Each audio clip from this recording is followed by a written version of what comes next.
That's what I gotta say. You know what? It's not just me who has stuff to say. Kurt, how happy are we when somebody calls in and talks to their daddies here on the show?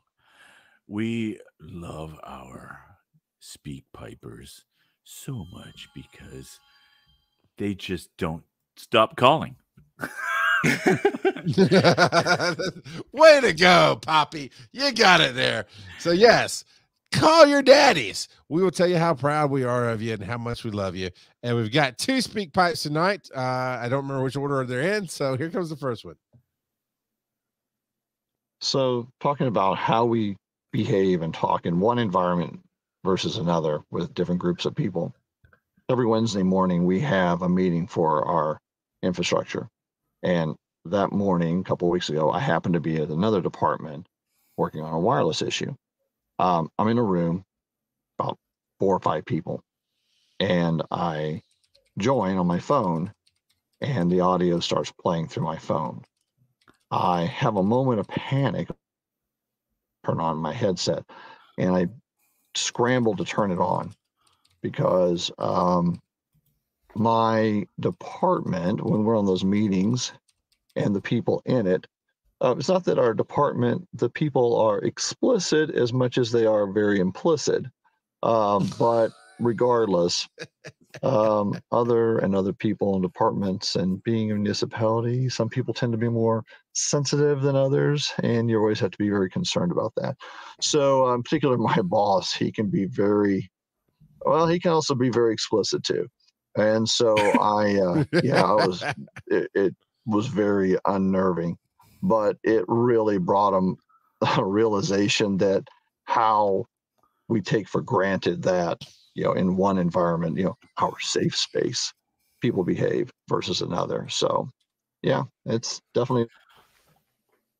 Get to the point, Daddy. No. He's talking about knowing your audience, right? And that's something Joe and I talked about a few weeks ago right after Dragon Con.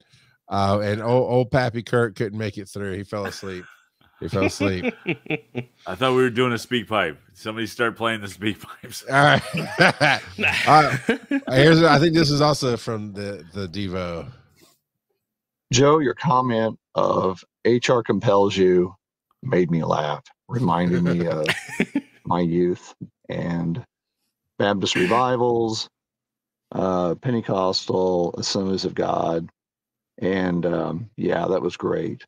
Maybe Charles does need that for you a little bit. I'm sure you probably grew up with a lot of it. Being a PK. So anyway, the other thing is I work in a municipality and we have programs. And a program was released early this year and our directors were presented it. And when they handed it out, they looked on the front and the title of the program was Sexual Harassment Made Easy. Of course, everyone caught on to that pretty quick. I'm not sure how it got past HR's, whoever's editing. Immediately, those were all collected and destroyed, except maybe 1 or 2 that preserved for record. Anyway, it brings a lot of amusement to us in our department, and it is always a quick one to bring out is Sexual Harassment Made Easy. It's been renamed obviously since then, but it always makes us laugh. That's hilarious. I gotta imagine that was for a sexual harassment, like something like to make sure that you don't harass people. But yeah, that's funny. Devo, as your daddies, we're proud of you for keeping a couple of extras. Your friend keeping a couple of extra of those Sexual Harassment Made Easy pamphlets that may or may not make its way to the internet at some point. So Joe, Kurt, you noticing something here? We've got Mr. Tambourine over on the Twitch watching live. Yeah. We've got Iron Will over on YouTube watching live. And we got a bunch of different people that I can't show here because it doesn't tie in directly watching live over on Instagram. So we got a little bit of highs here and there.